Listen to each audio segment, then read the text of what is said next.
Thank you so much for joining us for CBN NewsWatch. I'm Efrem Graham. Ahead today, the abortion pill debate. Advocates on both sides await a federal judge's ruling. The decision could force the FDA to withdraw the drugs from the market. We've got details. Plus, Christians and Jews alarmed after a recent hate crime against a Christian cemetery. The vandalism was quite severe. At least 30 tombstones were destroyed. Many of those tombstones had crosses. So this was certainly an act of bigotry or anti-Christian vandalism. See what they're asking to be done to fight against these crimes. Then later, Creed 3 is in theaters today, and the cast is not only promoting the film, they're also standing up and making a difference in communities. We'll have the highlights. Plus, we give you a preview of the film and talk to Michael B. Jordan, Jonathan Majors, and Tessa Thompson. All these stories and more coming up next from the CBN Newsroom. This is CBN NewsWatch. I want to begin this half hour with advocates on both sides of the abortion pill debate awaiting a federal judge's ruling on chemical abortion pills. The decision could force the FDA to withdraw the drugs from the market. Currently, the pills can be prescribed through telehealth visits and delivered by mail or sold in pharmacies. Yet 1 in 20 women experiences dangerous complications from the drugs. Abigail Robertson has more now in our top story. These chemical abortions currently account for more than 50% of all abortions in the United States. For many years, the FDA sought to expand access to the at-home pill regimen, even though a number of doctors and medical organizations question its safety and its approval more than 2 decades ago. From approval, and then every time the FDA has loosened restrictions, it has gone against its own rules to do so. Dr. Ingrid Skop tells CBN News the FDA initially approved the medication under a category called Subpart H, which is for drugs that treat life-threatening illnesses. Of course, pregnancy in almost every case is not a life-threatening illness. Studies since that time have shown us that women have 4 times as many complications after chemical abortions. So they added a drug that was subpar compared to what was already available. The first approval in 2000 allowed the use of mifepristone to terminate a pregnancy through 7 weeks gestation. In 2016, the OK was given to extend the timing through 10 weeks gestation. Skop says a third of the women undergoing chemical abortions are under 18, although in this case, the FDA didn't conduct any study on pediatric populations during the approval process. The FDA is required to do pediatric studies, but they just waived that requirement without explanation. She also argues women who take the abortion-inducing pills are not adequately prepared for what comes next. Essentially, it's like labor. They have a lot of pain, and often when they deliver the pregnancy, they will see their unborn or their child in the toilet. And at 8 weeks, he's about the size and shape of a gummy bear. He's clearly identifiable as a human being. 1 in 20 women have a complication from chemical abortions. Skop says she treated one woman just last month. In this woman's case, she bled all the way back to Texas from California, bled for another 2 months, and then finally came to my emergency room where I was able to do a surgery and remove the dead tissue that had been sitting there for 2 months. Last January, the FDA declared that abortion pills are safe enough to be prescribed through telehealth visits. The industry, as far as chemical abortion goes, tells them it's safer than Tylenol or a shot of penicillin. So when they do have a complication, if they're the 1 in 20 women that need surgery, they are shocked and they feel that they've been misled. The FDA also cleared the way for retail pharmacies like CVS and Walgreens to begin providing the medication. We have spent so long in this country trying to get drugs that take life off of the streets. And now our federal government has said, well, it can be sold at your local pharmacy. Brent Leatherwood from the Ethics and Religious Liberty Commission says many big pharmacy chains jumped at the opportunity to sell the pill. Abortion advocates in West Virginia and North Carolina, where state laws restrict use of chemical abortions, have sued, claiming federal rules should prevail when it comes to setting drug standards. This is likely just the beginning of legal battles surrounding access to chemical abortions. Multiple states are pursuing laws that would either ban the sale of these abortion-inducing pills or stop women from accessing them without first visiting a doctor in person. Reporting from Washington, Abigail Robertson, CBN News. I want to turn overseas now. Anger is growing in Iran following a series of toxic chemical attacks against Iranian schoolgirls. Across the Islamic Republic, mysterious gas has poisoned hundreds of students in numerous cities. As Myra Yazari reports, schools educating girls are the targets. More than 1,200 students have been hospitalized since the attacks began in late November in Qom, a city near the capital, Tehran. While most of the targets are girls' schools, Reuters notes that at least one boys' school in western Iran was also hit. Some local media reports students saying they saw strange objects landing in schoolyards. Eyewitnesses add that loud bangs are being heard. اولی صدای یه انفجار اومد بعدش مدیر مدرسه از بلندگو اعلام کرد که حال بچه‌ها اینجوری شد و آمبولانس اومد. For months, school authorities, the health ministry, and other government bodies either denied or downplayed the incidents. Those opposing the regime call the attacks a revenge tactic against young Iranian women taking the lead in the revolutionary movement that erupted across Iran in September. Farouk Kanani, a civil activist, states another theory. To take attention from the European tour of the Crown Prince of Iran, Prince Reza Pahlavi, that is actually on a tour in Europe, awareing European politicians about the situation of Iran. That's why I keep saying to the whole world, while there's still time, without having to resort to more radical measures to eliminate the threat, you already have the most immediate natural army in place, which are the Iranian people, right here, right now, fighting the fight. Last year, Supreme Leader Ali Khamenei demanded punishment for those involved in the uprising. Kanani tells CBN News that could be the motive for these attacks. Punishment for the teenagers would be nice because they get aware of what they are doing. That's probably a so-called fatwa for many Islamistics to follow that, and now it's, as I mentioned, kind of taking a revenge from the teenagers, especially schoolgirls. While several officials have tried to blame foreign enemies for the attacks, families of students gathered in one Tehran school chanting death to the child-killing regime.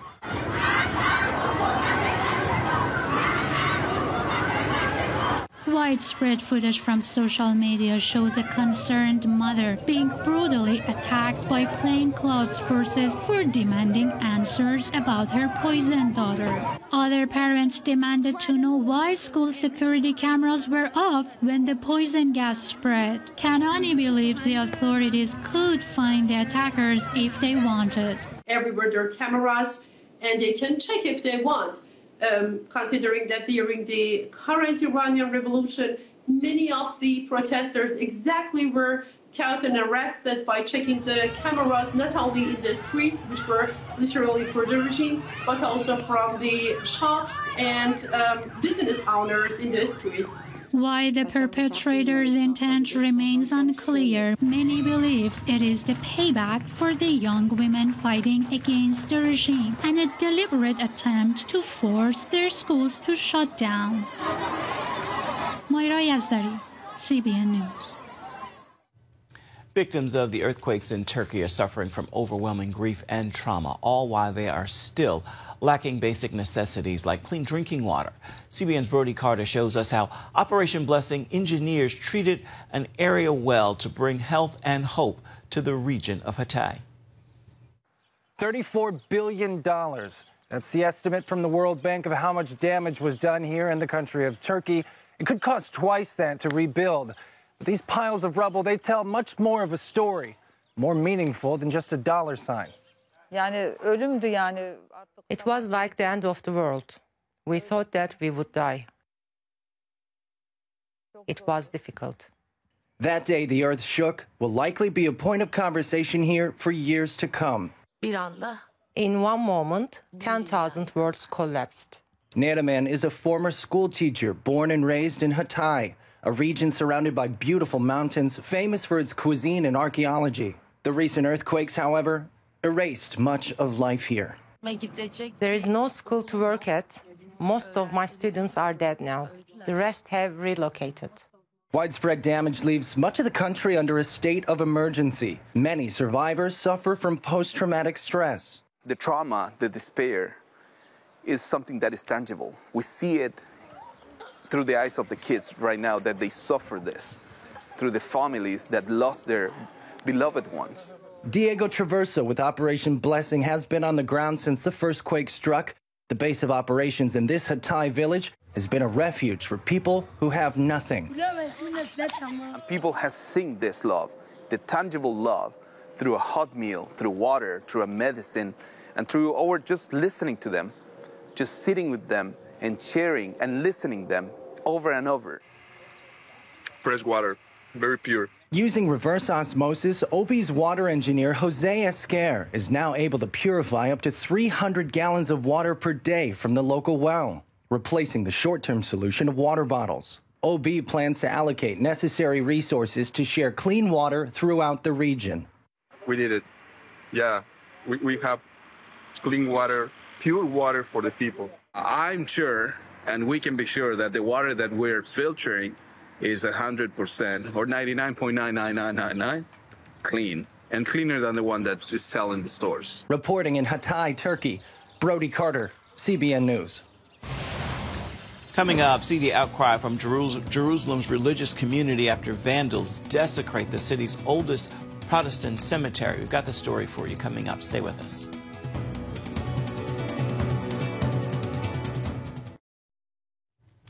The Christian community in Israel is one of the few churches in the Middle East that's growing. However, a recent hate crime against a Christian cemetery in Jerusalem has Christians and Jews alarmed. It's part of a trend of ongoing harassment by religious extremists. As Julie Stahl reports, the Jewish community is expressing outrage at this offense and showing solidarity with Christian leaders. Christians who live in Jerusalem's Old City say they are often harassed and even physically attacked by religious Jewish youth. Sometimes harassments and attacks are caught on security cameras, like these videos in the Armenian Quarter. This security footage posted on social media shows two Jewish men wearing kippahs or yarmulkes entering the cemetery where they pull over tombstones and damage graves. It has been vandalized in an ongoing way over many years. But several days ago, the vandalism was quite severe. At least 30 tombstones were destroyed. Many of those tombstones had crosses. So this was certainly an act of bigotry or anti-Christian vandalism. David Pileggi of Christchurch, part of the Anglican body that runs the cemetery, has seen a rise in acts against Christians over the past few years from religious extremists. We're calling upon the state to take firm action, and not only to repair the cemetery, but at the same time toughen the laws against religious hate crimes. In a statement, Israel's foreign ministry condemned the vandalism, saying, "This immoral act is an affront to religion, and the perpetrators should be prosecuted." The cemetery is more than 150 years old. Buried here are many generations of Protestant men and women who came from Europe and the United States to serve the people of the Holy Land. We have buried here teachers, doctors, pastors, Bible translators. There's Horatio Spafford, who wrote It Is Well With My Soul. There's Bishop Michael Solomon Alexander, the first Jewish bishop in Jerusalem after a gap of almost 1,800 years. Police arrested the culprits shortly after the attack. As a country, Israel welcomes Christian visitors. It's also the only country in the Middle East where the indigenous Christian population is growing instead of shrinking. So what's behind this kind of behavior? Some of it definitely is youth. Some of it is the increasingly intolerant, we might even say aggressive culture that we're brewing here in Israel. Some of it is education. Some of it is also the results of what we might call a historical, communal, post-traumatic stress of the Jewish people. That historical stress includes chapters like the Crusades, the Spanish Inquisition, and even the Holocaust. Phaedra Shapira heads the Israel Center for Jewish-Christian Relations. She says a combination of things is behind the ideology. Some anti-Christian views can certainly be legitimated by certain religious Jewish interpretations, but I don't think we can draw any kind of straight line from Judaism to this kind of hateful behavior. Shapira does not believe anti-Christian sentiments here are widespread. What I heard was across the board outrage, condemnation of this hate crime, really an anti-Christian hate crime. So I want to point out that the chief rabbi of Israel, Rav David Lau, wrote, in fact, a beautiful letter of support to the Anglican Archbishop, where he very clearly and strong language condemned the behavior of these two young people. Following this attack, dozens of Israelis organized by Tag Meir visited the cemetery to express their solidarity with the Christians and urge their government to act. I came here today because I'm sad and ashamed to be standing in this very important historic graveyard of people who have built Jerusalem and people who have lived and loved Jerusalem. Their graves were desecrated, and this must never happen in any place in the world for any religion. Pelegi says in addition to its history, the cemetery is still in use today and has a huge spiritual significance. We take inspiration from the lives of these saints, their love, their self-sacrifice, their humility, their willingness to spend a lifetime here helping and bearing witness to Jesus, the Messiah. Shapiro believes the solution starts with better education in the home and from rabbis and religious teachers who need to speak clearly against it. Julie Stahl, CBN News, Mount Zion Protestant Cemetery, Jerusalem. Still ahead, the stars of the film Creed are backing the community in a major way. We're going to show you how. Coming up next. Stay with us.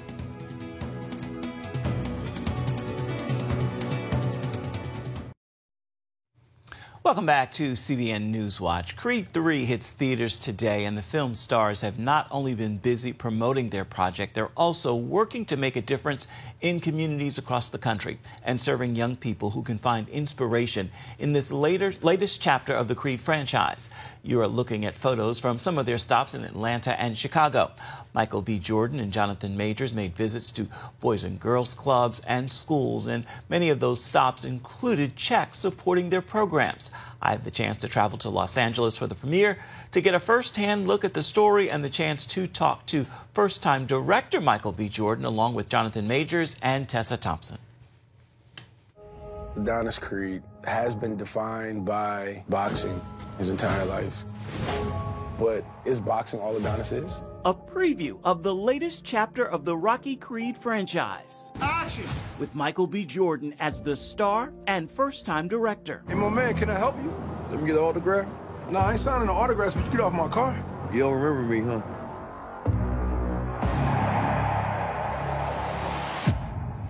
Damien, how much of Michael B. Jordan's story is in this chapter of Adonis Creed's story? I mean, this is the essence of a bit of it. But I think it's the only character I played 3 times over the last 9 years of my life. So, you know, I kind of had an idea of the similarities and, you know, maybe some of the things that, you know, a young black man like that would be going through, you know, with the success and just all the obstacles and things that the weight that he might be holding on those shoulders. So I leaned into some of those things. Don't let him destroy everything you've built. What was the shift like? I know you act alongside Michael B. Jordan all these years, but now you act and you get directed by him. What was that like? It was such a joy. It's so funny. I'm quiet now. I mean, the truth is our process has always been so collaborative. In a way, we have always been directing each other.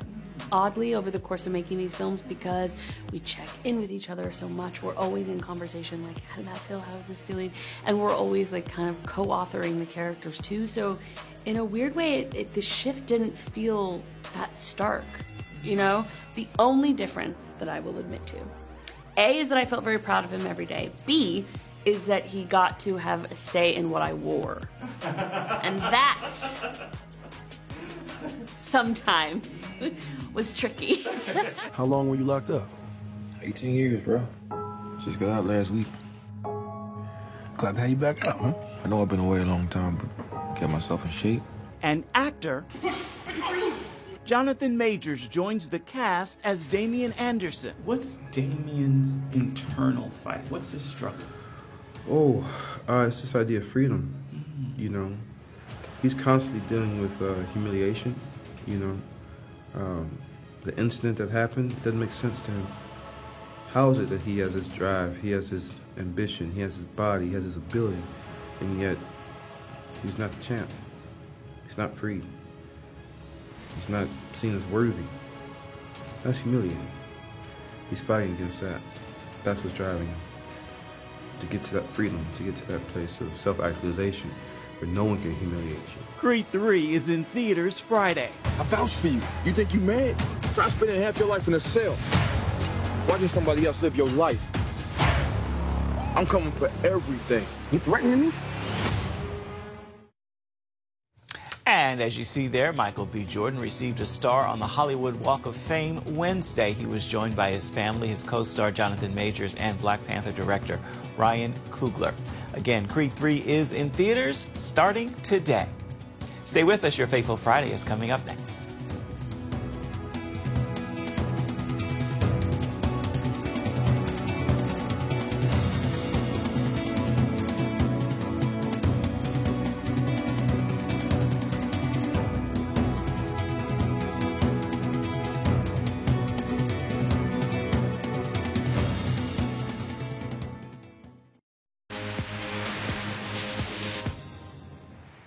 Time now for your Friday Faithful, and today I want to leave you with this thought. God is for you and He is faithful. There is absolutely no failure in Him, and it's in Him that you live, that you move, and you have your being. Embrace that truth and move through life knowing the position of power He's entrusted in you. With that word, I encourage you to make this Friday a day filled with faith. Faith in a God who cannot and will not ever fail. That is going to do it for this edition of CBN NewsWatch. I want to remind you, you can always find more of our news programs on the CBN News channel or online at cbnnews.com at any time.